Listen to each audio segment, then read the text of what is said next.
क्या कभी किसी ने ये सोचा है कि जब कोई नई एयरलाइन मतलब अचानक से 50 नए बोइंग विमानों का ऑर्डर दे देती है जिनकी कीमत अरबों में होती है, या फिर कोई मैन्युफैक्चरिंग कंपनी रातों रात 500 करोड़ रुपए की भारी भरकम मशीनरी खड़ी कर लेती है बिना दिवालिया हुए? हाँ, बिना दिवालिया हुए। मतलब उनके पास अचानक से इतना सारा नकद पैसा कहां से आ जाता है? तो आज की हमारी इस गहन चर्चा में हम बिल्कुल इसी रहस्य को डिकोड करने वाले हैं। बिल्कुल। हम ये समझेंगे कि कैसे लीज, फाइनेंस और हायर परचेज जैसे गैर पारंपरिक वित्तीय तरीके व्यापारिक दुनिया के सबसे बड़े हथियार बन गए हैं।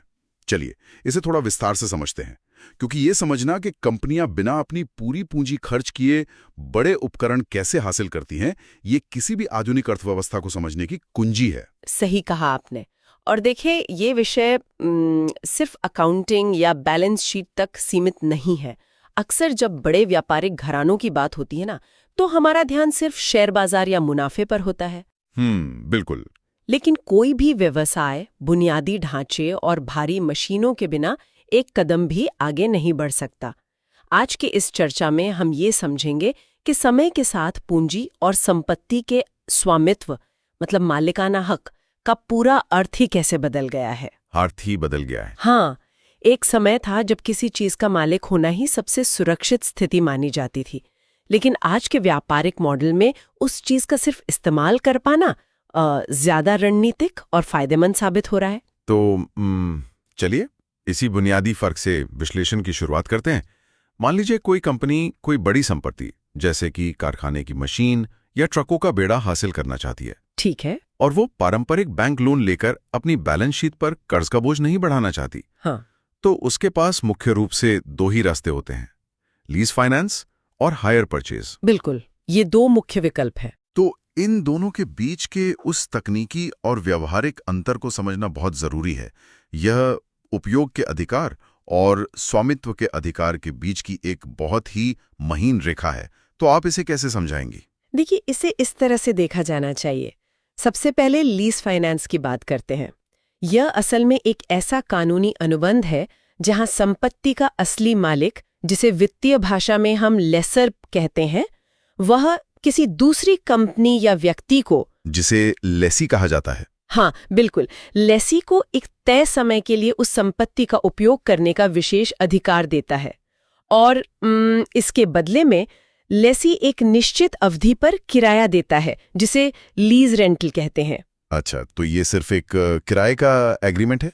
एक तरह से हाँ, लेकिन इसमें सबसे अहम बिंदु ये है कि अनुबंध की शुरुआत से लेकर अंत तक संपत्ति का जो कानूनी स्वामित्व है वो हमेशा लेसर के पास ही रहता है। लेसी कभी भी उस मशीन या गाड़ी का मालिक नहीं बनता। समझ गया। और अगर हम हायर परचेज के मॉडल को देखें तो वहां यह समीकरण कैसे बदलता है? हायर परचेज में ना संरचना थोड़ी अलग होती है। इसमें भी उपयोगकर्ता संपत्ति का उपयोग पहले दिन से ही शुरू कर देता है, लेकिन वो किराया नहीं देता। वो एक मुश्त किराया देने के बजाय किश्तों में यानी ईएमआई में भुगतान करता है, और इसमें आमतौर पर शुरुआत में 20 से 25% का एक भारी डाउन पेमेंट भी शामिल होता है। तो फिर मालिकाना हक कब मिलता है? यही अब से बड़ा अंतर है।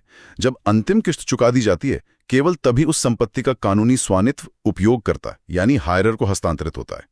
जब तक आखिरी रुपया नहीं चुकाया जाता, संपत्ति कानूनी रूप से बेचने वाले की ही रहती है। तो अगर मैं इस अवधारणा को और स्पष्ट करूं, तो लीजिंग को एक कमर्शियल बिल्डिंग किराए पर लेने जैसा माना जा सकता है। बिल्कुल सही, जहां एक कंपनी बस उस बिल्डिंग में अपना दफ्तर चलाने के पैसे देती है और बिल्डिंग हमेशा डेवलपर की ही रहती है। जबकि हायर परचेज उस दफ्तर के लिए एक ऐसा लोन चुकाने जैसा है जहां अंततः जब सारी किश्तें पूरी हो जाएंगी तो वो दफ्तर पूरी तरह से कंपनी का हो जाएगा।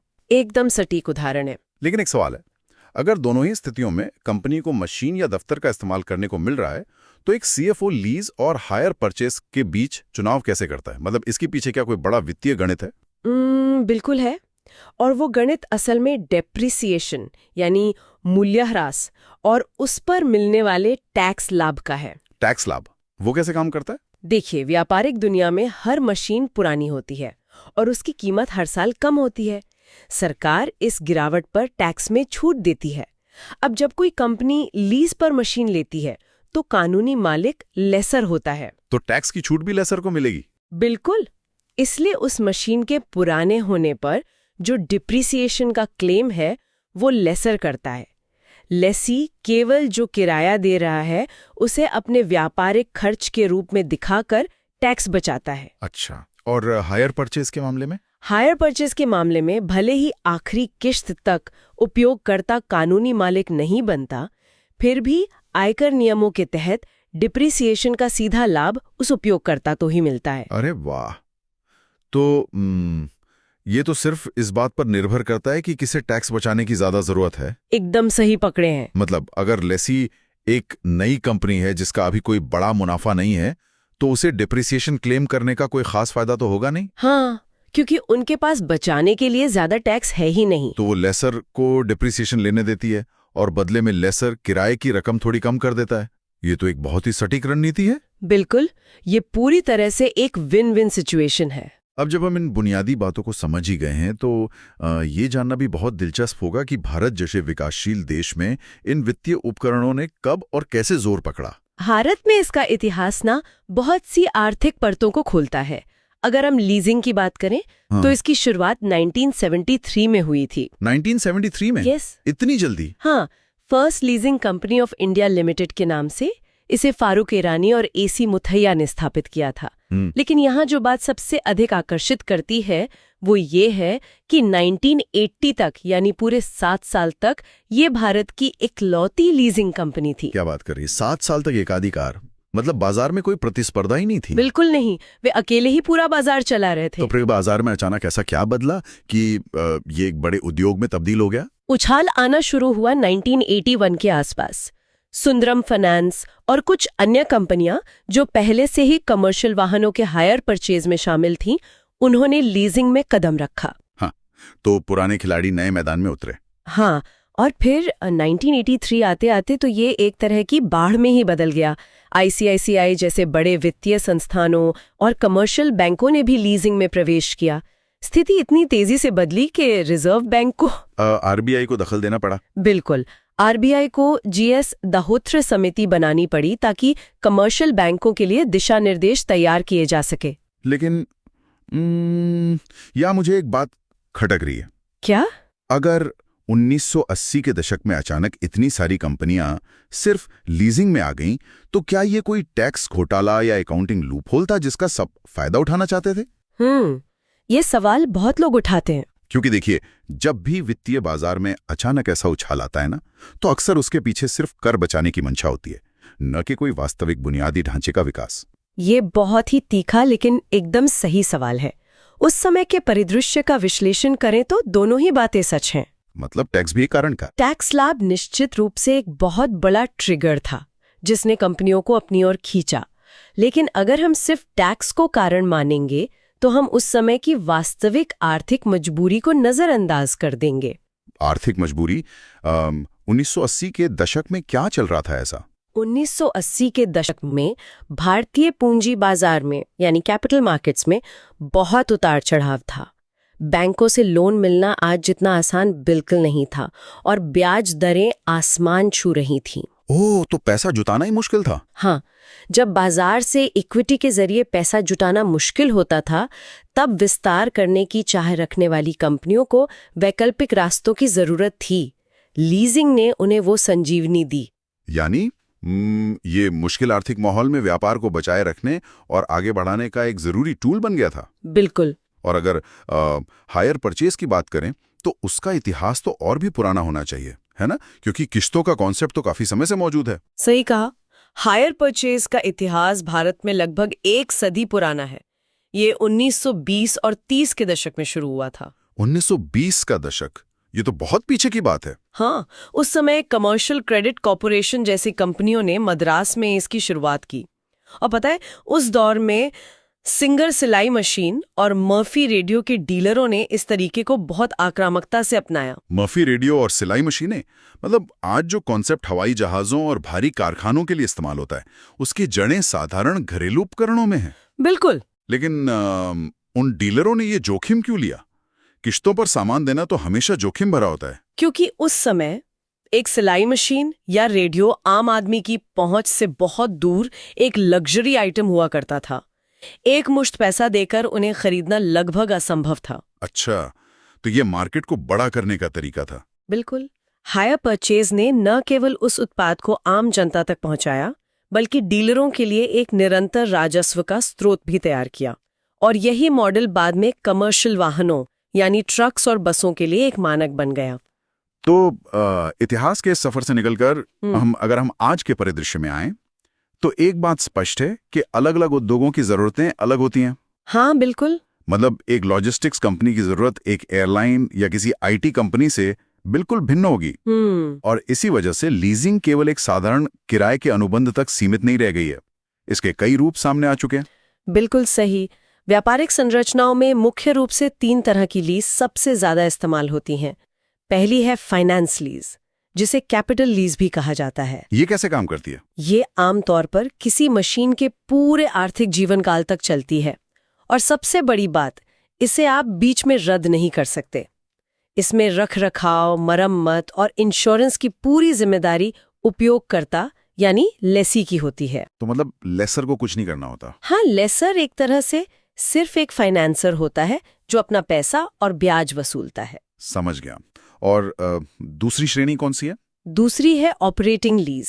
ये छोटी अवधि के लिए होती है और इसे रद्द भी किया जा सकता है। इसमें सबसे बड़ा फर्क ये है कि संपत्ति के तकनीकी रूप से पुराने होने का जोखिम, जिसे वित्तीय भाषा में ऑब्सोलेसेंस रिस्क कहते हैं, वो लेसर उठाता है। अगर हम इसे एक वास्तविक दुनिया के उदाहरण से समझें, तो एक एयरलाइन एक बोइंग 777 विमान को ऑपरेटिंग लीज पर क्यों लेगी? मतलब एक हवाई जहाज की उम्र तो 25-30 साल हो सकती है ना? एयरलाइंस ऐसा इसलिए करती हैं क्योंकि एविएशन और टेक्नोलॉजी के क्षेत्र में तकनीक बहुत तेजी से बदलती है। आज जो हवाई जहाज ईंधन बचाने के मामले में सबसे आधुनिक है, हो सकता है 5 साल बाद उससे भी बेहतर कोई मॉडल आ जाए। अच्छा, तो वो पुराने मॉडल में फंसना नहीं चाहते? बिल्कुल। एयरलाइन उस हवाई जहाज को सिर्फ 5 या 7 साल के लिए ऑपरेटिंग लीज पर लेती है। समय पूरा होने पर वे उसे वापस कर देते हैं और नया मॉडल ले लेते हैं। और अगर वो उसे खरीद लेते तो? यदि वे उसे खरीदते या फाइनेंस लीज पर लेते, तो 7 साल बाद एक पुरानी तकनीक वाले जहाज को कबाड़ में बेचने या किसी तरह उसे छुटकारा पाने का सिरदर्द एयरलाइन का होता। ऑपरेटिंग लीज इस सिरदर्द को लेसर के पास ट्रांसफर कर देती है। ये तो बहुत तार्किक लगता है, खासकर कंप्यूटर सिस्टम्स और कारों के लिए जो कुछ ही सालों में आउटडेटेड हो जाती हैं। लेकिन एक तीसरी रणनीति है जिस पर मुझे बात करनी है, सेल एंड लीज बैक। हाँ, ये बहुत ही दिलचस्प रणनीति है। अगर मैं इसका विश्लेषण करूं, तो ये उस स्थिति जैसा है जहां किसी व्यवसाय मालिक ने अपना ही मुख्यालय या अपनी ही मुख्य फैक्ट्री किसी रियल एस्टेट फंड को बेच दी ताकि तुरंत करोड़ों का नकद मिल जाए। सही। और फिर उसी फंड से हर महीने किराए पर वो बिल्डिंग वापस लेकर इस्तेमाल करने लगा। मतलब मेरा सवाल यह है कि कोई भी स्वस्थ कंपनी ऐसा क्यों करेगी?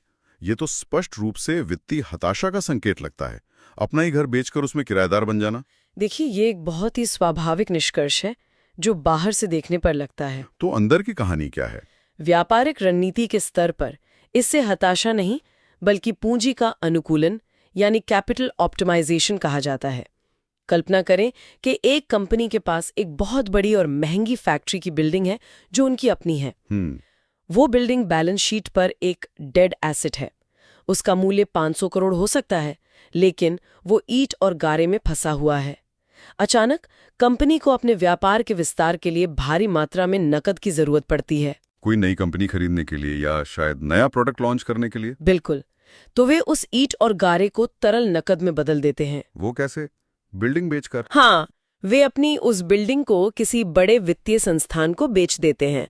इससे उन्हें तुरंत 500 करोड़ रुपए का नकद मिल जाता है और उसी वक्त वे उस बिल्डिंग को 20 साल के लिए लीज पर वापस ले लेते हैं। अच्छा, तो उन्हें अपनी जगह छोड़नी नहीं पड़ती? बिल्कुल नहीं।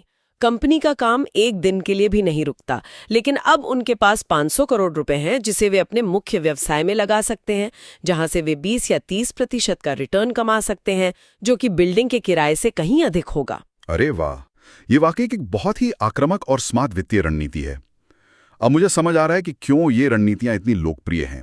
लेकिन ये सब कागजों पर, विशेष रूप से एक कंपनी की बैलेंस शीट पर कैसा दिखता है? यही तो असली जादू है। हाँ, क्योंकि विश्लेषण से पता चलता है कि लीजिंग किसी वित्तीय जादू की तरह काम करती है, जो कंपनी के कर्जों को जादुई तरीके से गायब कर देती है।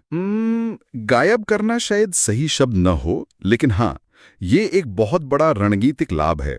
इसे समझने के लिए डेब्ट इक्विटी रेशियो के यांत्रिकी को समझना होगा। डेब्ट इक्विटी रेशियो मतलब उधार और अपनी पूंजी का अनुपात। हाँ, ये वो पैमाना है जिससे बैंक और निवेशक ये तय करते हैं कि कोई कंपनी कितनी जोखिम भरी है। तो मान लेते हैं कि एक बड़ी मैन्युफैक्चरिंग कंपनी है जिसकी अपनी पूंजी यानी इक्विटी 1000 करोड़ रुपए है। ठीक है। और उसने बाजार से पहले ही 1000 करोड़ रुपए का कर्ज ले रखा है, तो उसका डेब्ट इक्विटी रेशियो 1.1 हुआ। अब इस कंपनी को अपना उत्पादन दोगुना करने के लिए 500 करोड़ रुपए की नई रोबोटिक मशीनरी चाहिए। एकदम सही उदाहरण है। अब अगर वो कंपनी बैंक के पास जाती है और 500 करोड़ का नया लोन मांगती है तो उसका कुल कर्ज 1500 करोड़ हो जाएगा और उसका रेशियो 1.51 हो जाएगा। बिल्कुल। और जैसे ये रेशियो बढ़ता है, बाजार के विश्लेषक चिंता जताने लगते हैं। पुराने कर्जों के अनुबंध भी टूट सकते हैं और नया कर्ज या तो मिलेगा नहीं या बहुत अधिक ब्याज दर पर मिलेगा। और यहीं पर लीजिंग अपना खेल दिखाती है। बिल्कुल। अगर कंपनी वही 500 करोड़ की मशीन ऑपरेटिंग लीज पर ले ले तो उसे मशीन खरीदने की जरूरत ही नहीं है। तो फिर वो 500 करोड़ बैलेंस शीट पर कहाँ दिखते हैं? वो दिखते ही नहीं है। लीज का किराया कंपनी के प्रॉफिट एंड लॉस अकाउंट में हर महीने एक सामान्य ऑपरेटिंग खर्चे के रूप में दिखाया जाता है, जैसे बिजली का बिल या कर्मचारियों का वेतन। अच्छा, तो वो कर्ज नहीं माना जाता? नहीं, मशीन का कुल मूल्य और भविष्य के किराए कंपनी की मुख्य बैलेंस शीट में देनदारी के रूप में नहीं दिखते। इसे ऑफ बैलेंस शीट आइटम कहते हैं। कमाल है। इसका नतीजा ये होता है कि कंपनी को 500 करोड़ की मशीन भी मिल गई, उत्पादन भी दोगुना हो गया और उसका डेट इक्विटी रेशियो अभी भी 1.1 ही रहा। और इसके आंकड़े भी कितने विशाल हैं। इंटरनेशनल फाइनेंस कॉर्पोरेशन की एक रिपोर्ट बताती है कि 2015 के एक वर्ष में भारत में लगभग 579 मिलियन अमेरिकी डॉलर की ऑपरेटिंग लीज की गई थी। हाँ, वो भी सिर्फ एक साल में। जिसमें कमर्शियल वाहन, कारें और कंप्यूटर का सबसे बड़ा हिस्सा था। लेकिन या मुझे एक बहुत गंभीर सवाल पूछना है। पूछिए।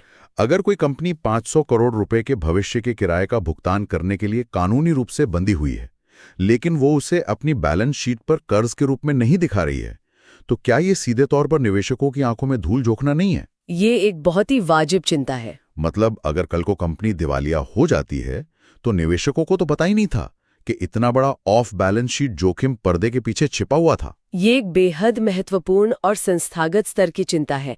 और सच कहूं तो अतीत में दुनिया भर में कई कंपनियों ने इस ऑफ बैलेंस शीट सुविधा का दुरुपयोग करके अपनी असली वित्तीय स्थिति को छिपाया भी है। तो इसे रोकने के लिए क्या किया गया? इसी को रोकने के लिए इंडियन अकाउंटिंग स्टैंडर्ड 19, जिसे इंड एस 19 कहते हैं, जैसे नियम बनाए गए हैं। अब कंपनियों के लिए यह अनिवार्य है कि भले ही वे मुख्य बैलेंस शीट में इसे न दिखाएं, लेकिन उन्हें अपनी वार्षिक रिपोर्ट के फुटनोट्स में इन लीज अनुबंधों का पूरा और पारदर्शी खुलासा करना ही होगा। मैं समझता हूं कि इसके लिए मानक बनाए गए हैं, लेकिन क्या असल में हर एक खुदरा निवेशक या आम शेयरधारक बैलेंस शीट के 50वें पन्ने पर जाकर उन जटिल फुटनोट्स को पढ़ता है? ये तो है। मतलब मानक अपनी जगह हैं, लेकिन क्या ये संरचना जानबूझकर चीजों को इतना जटिल नहीं बना देती कि केवल कुछ गिने चुने पेशेवरी से समझ सकें? आपकी बात बिल्कुल सही है। एक आम निवेशक के लिए इसे डिकोड करना मुश्किल होता है, लेकिन संस्थागत निवेशकों, क्रेडिट रेटिंग एजेंसीज और बैंकों के लिए ये कोई रहस्य नहीं होता। वो लोग तो इन फुटनोट्स को पढ़ते होंगे। बिल्कुल। वे किसी भी कंपनी का मूल्यांकन करते समय इन फुटनोट्स को वापस बैलेंस शीट में जोड़कर देखते हैं। इसलिए ये कहना कि ये पूरी तरह से एक धोखा है, गलत होगा। ये एक स्वीकृत ढांचा है जो अर्थव्यवस्था के पहियों को तेजी से घुमाने के लिए बनाया गया है। ये एक निष्पक्ष विश्लेषण है। अब जहां इतने अरबों डॉलर के उपकरण और संपत्तियां शामिल हों, वहां केवल अकाउंटिंग स्टैंडर्ड से तो काम नहीं चल सकता। कानूनी रूप से दोनों पक्षों को सुरक्षित करने के लिए भी कड़े नियम होने चाहिए। बिल्कुल होने चाहिए। और भारत में इसका कानूनी ढांचा भारतीय अनुबंध अधिनियम यानी इंडियन कॉन्ट्रैक्ट एक्ट 1872 पर टिका है।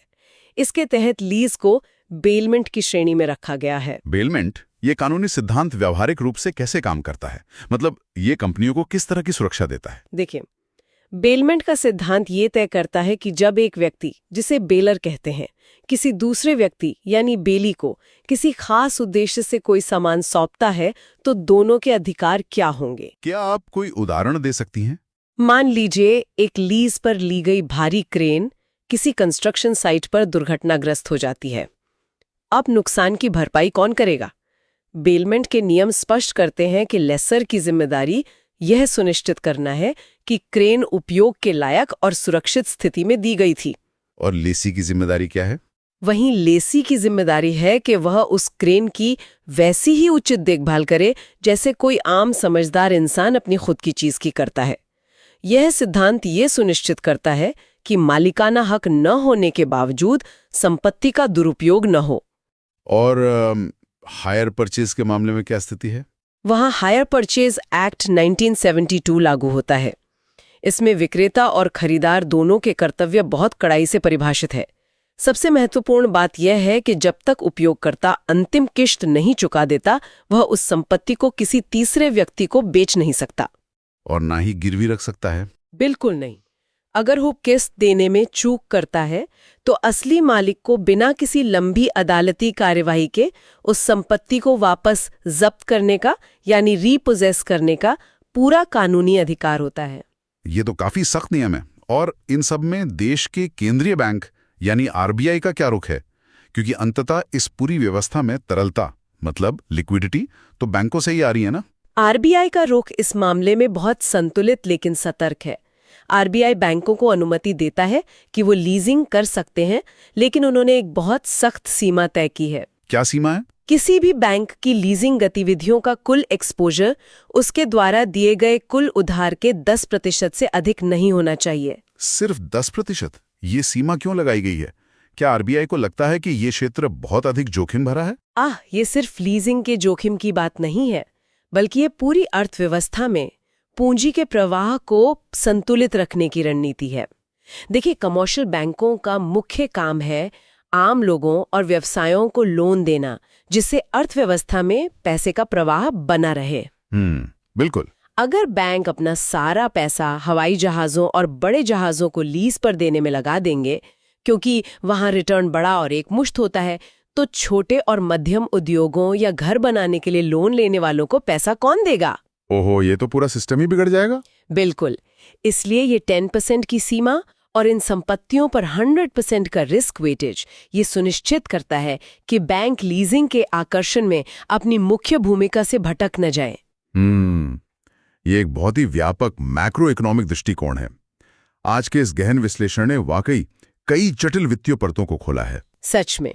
मतलब हमने 1920 के दशक के उन साधारण मर्फी रेडियो की किश्तों से लेके आज की $multi-billion एयरलाइंस की ऑपरेटिंग लीज तक के सफर को डिकोड किया। हमने देखा कि कैसे लीज और हायर परचेज केवल कागज पर किए गए साधारण सौदे नहीं है। हाँ, ये बहुत शक्तिशाली उपकरण है। बिल्कुल।